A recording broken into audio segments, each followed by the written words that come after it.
피해 긴장도 늦출 수 없는 도로. 이곳에서 운전 중인 당신을 향해 차량이 돌진해 온다면 얼마나 당황스러울까요? 속수무책으로 당할 수밖에 없는 사고. 정면충돌. 그 당시 돌아간다 해도 피하지 못했을 거예요. 저에게 달려드는 미사일 같은 기분이 들었거든요. 주의를 기울인다고 하더라도 맞은편에서 돌진하는 차량을 마주할 수 있습니다.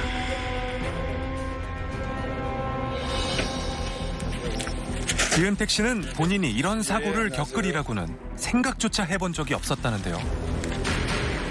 이게 제 거 맞아요. 하얀 거는. 지금 양쪽 차는 전부 다 그 폐차 처리가 됐고요. 제가 더군다나 이 주로 쓰는 손이 왼손인데 에어백이 터지면서 이제 화상이 좀 심했고 이 팔등 쪽에가 많이 부셔져가지고 여기는 이제 큰 철판을 갖다가 댔대요. 한적한 지방도로. 평화는 그렇게 오래가지 못했습니다.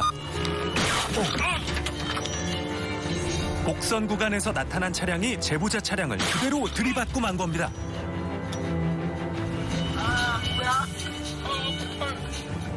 저를 받으러 막 오는 듯이 미사일이 하나 날아오는 것 같다는 느낌을 드렸거든요. 제가 피할 수 있는 상황이라고는 딱 두 가지더라고요. 첫 번째는 어떻게 땅을 파고 아래로 내려갔던가.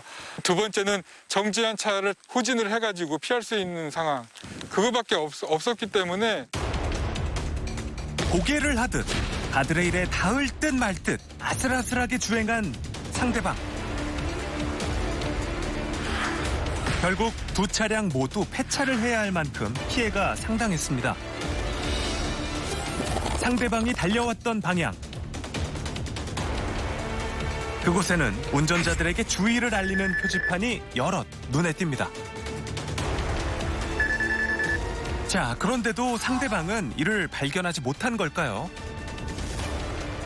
바닥에 떨어진 물건 주우려고 잠깐 그렇게 했다가 근데 갑자기 사고가 나서 뭐 도로 형태라든지 그런 거에 대한 기억이 별로 없으시더라고요. 가해자들 식구들이 찾아왔었어요. 근데 태도는 뭐 전부 다 이제 잘못은 인정했기 때문에 그냥 상식적인 수준에서 빠른 시간 내에 해결이 될 수 있겠거니 하고 생각을 그냥 했습니다. 그러나 사고 처리는 지은택 씨의 생각과는 많이 달랐습니다. 이제 상대편 측에서 이제 100대 0이라는 그 숫자에 대해서 인정을 지금 못하고 있는 실정이고요. 그 이유가 뭐예요? 중앙선이 안 보였다가 제일 큽니다, 지금. 상대방은 이 도로를 중앙선이 없는 길이라고 생각했다는데요. 자, 그런데 사고 지점 이전에는 중앙선이 선명하게 그어져 있습니다. 상대방이 지나온 반대편 도로는 어떨까요? 비가 내려 노면이 뚜렷하게 보이지 않는 것 같기도 하지만 자세히 살펴보니 희미하지만 분명히 존재하는 중앙선. 하지만 상대방은 이를 보지 못했다는 이유로 모든 책임을 부담할 수 없다는 입장인데요. 중앙선이 없다 하더라도 가상의 중앙선을 그려서 우측으로 통행해야 됩니다.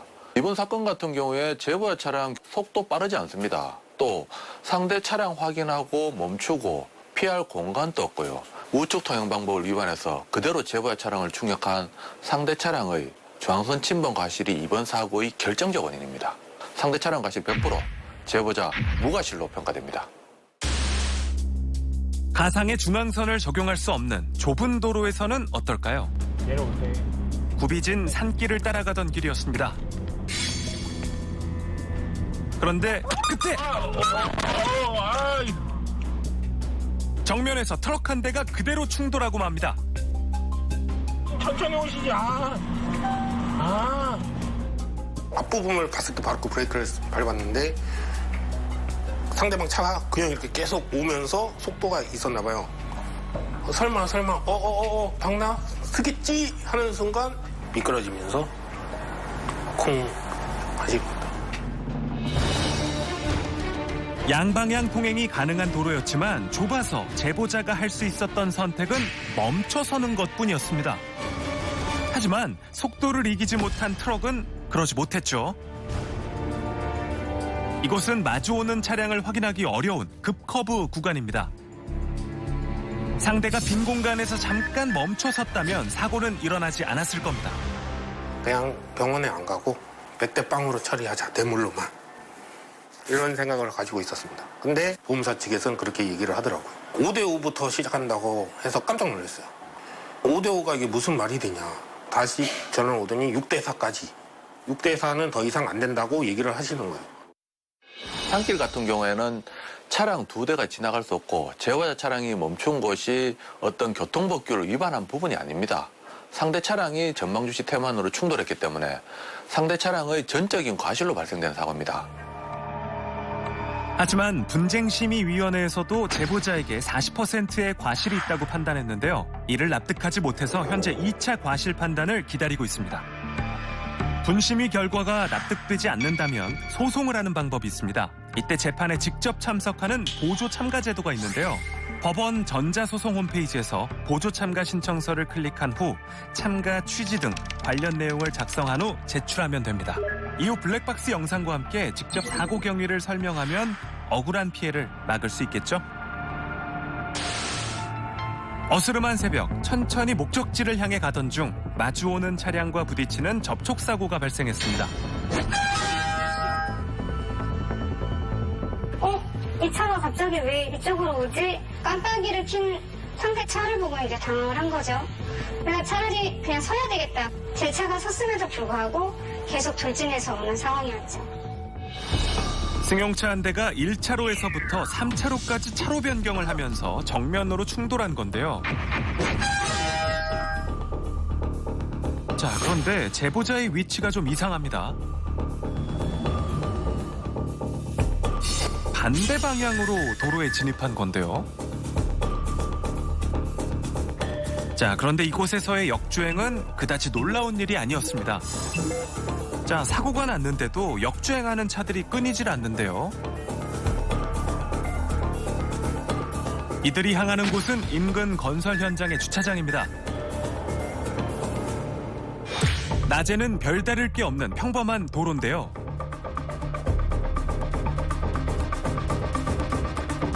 작업자들이 출근하는 새벽에는 혼돈 그 자체입니다. 정상적으로 달리는 차량과 반대로 달리는 차량의 아찔한 공존. 위험을 무릅쓰고 역주행을 감행하는 이유가 뭘까요?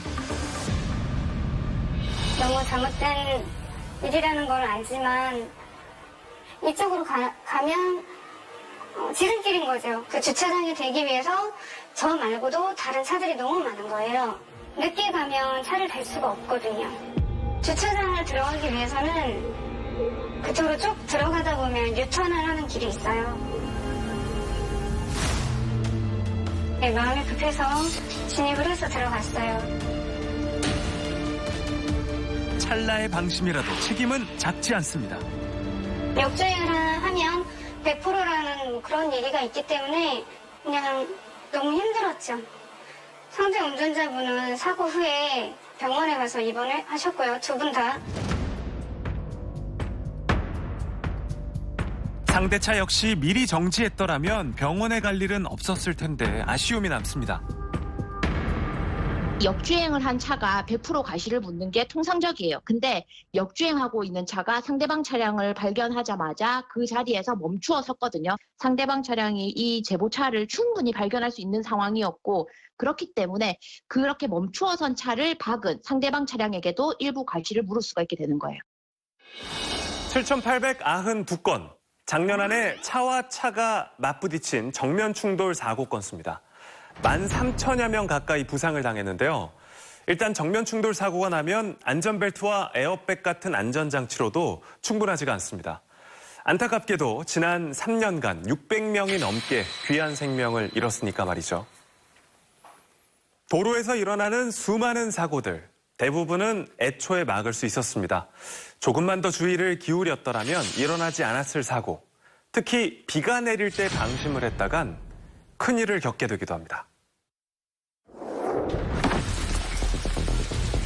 비가 내리면 도로는 더 위험합니다. 한 차량이 중심을 잃고 미끄러지더니 결국 제보자와 충돌하고 말았습니다. 1차로에서 악셀을 밟는 소리가 들려요. 붕 하는 소리죠. 눈여겨봤는데 그 차가 사고 나서 저한테까지 날아올 줄은 몰랐죠. 과속으로 인한 빗길 사고, 차량은 파손됐지만 다행히 큰 부상자는 없었습니다. 시간이 늦어서 이제 좀 많이 밟았다라고 하더라고요. 지금은 피해자지만 나도 가해자가 될 수도 있으니 더 안전운전 해야겠다 뭐 이런 생각이 들었죠. 제일 중요한 건 과속을 안 하는 거.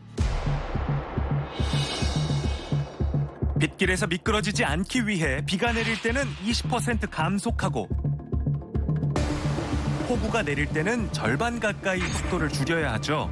빗길에서 천천히 달려야 하는 이유는 또 있습니다. 태풍의 영향으로 비가 세차게 내리던 날이었습니다. 자, 그런데 앞차의 물보라가 그만 제보자 차량을 덮치고 말았는데요. 그냥 당황? 와이퍼를 아무리 빠르게 해도 앞이 안 보여요. 시야 확보가 안 될 정도로 물이 튀더라고요. 그게 한 5, 6초 정도 지속되니까 직진으로 가야지라고 생각하면서 잡고 있었죠. 3m 높이의 방음벽까지 치솟은 빗물. 앞을 전혀 볼 수가 없었는데요. 익숙한 도로였기 때문에 핸들을 꽉 잡고 차선을 유지했습니다. 잠시 후 눈에 띄는 한 차량. 제보자를 물벼락 맞게 한 그 차입니다. 나한테 피해를 입혀서 미안하다고 깜빡깜빡한 것 같은데요. 그 차가 일부러 그런 게 아니니까요. 그걸 아니까. 뭐 당연히 이해하고요. 웅덩이가 어디에 있는지 몰라요. 저도 몰랐고 언제 어디서 이렇게 튈지 모르니까 항상 서행하고 간격을 유지하는 게 굉장히 중요하더라고요. 의도적으로 물을 튀긴 게 아니더라도 누군가에게 피해를 끼쳤다면 도로교통법 위반에 해당됩니다. 비가 내린 도로에서는 서행만이 나와 다른 운전자들의 살길이라는 거 잊지 마세요. 시야 확보의 중요성을 깨달았다는 또 다른 제보자. 그렇게 위험하다고는 생각을 못 했던 것 같았어요. 야, 이거는 큰일 났다 라고 바로 이제 인식이 딱 되더라고요. 시간당 강수량이 5mm 이하의 약한 빗줄기지만 노면을 완전히 적시는 가랑비가 내리던 날이었습니다. 주위를 살핀 후 핸들을 튼 순간 자전거를 탄 이와 부딪혔습니다. 그 당시 이제 브레이크를 확 밟아 멈췄는데 이미 추돌을 했죠. 바로 코앞이다 보니까 자전거 핸들도 보이고 자전거를 탄 게 분명하구나. 그걸 바로 이제 알 수 있었죠. 앞이 잘 보이지 않아 발생한 사고. 상대는 휘청인 후 다시 중심을 잡아 다행히 큰 부상은 피했습니다. 눈앞에 빗방울이 신경 쓰였지만 목적지에 거의 도착했기 때문에 안일하게 생각했다는데요. 와이퍼를 켰을 때 와이퍼에서 특유의 이제 소음이 발생이 돼서 그게 이제 시끄러워서 끄고 대기 중이었었어요. 후회되는데 이것만 닦았더라면 내가 사고를 피할 수 있지 않았을까. 사소하게 여겼던 것조차 빗길에서는 사고로 이어질 수 있다는 걸 느꼈습니다. 이제 멀리 있는 거는 생각 외로 이제 보이지가 않더라고요.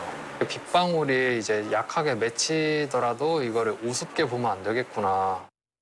빗물이 투명해서 시야를 별로 방해하지 않는다고 생각하시는 분도 있을 수 있지만 물방울 하나하나가 마치 볼록 렌즈와 같은 역할을 하기 때문에 왜곡된 상을 만들게 됩니다.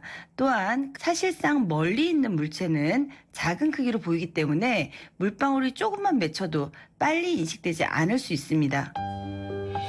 비가 내릴 때 운전자들은 평상시보다 신경을 곤두세워야 합니다. 비 오는 날이 맑은 날에 비해서 사고가 한 10% 정도 더 많이 난다라고 알려져 있습니다.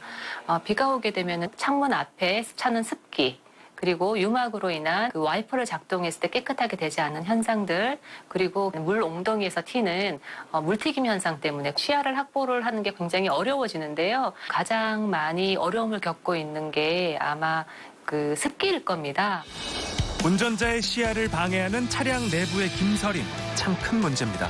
보통 에어컨을 틀어 제거하는데요. 그래서 준비했습니다.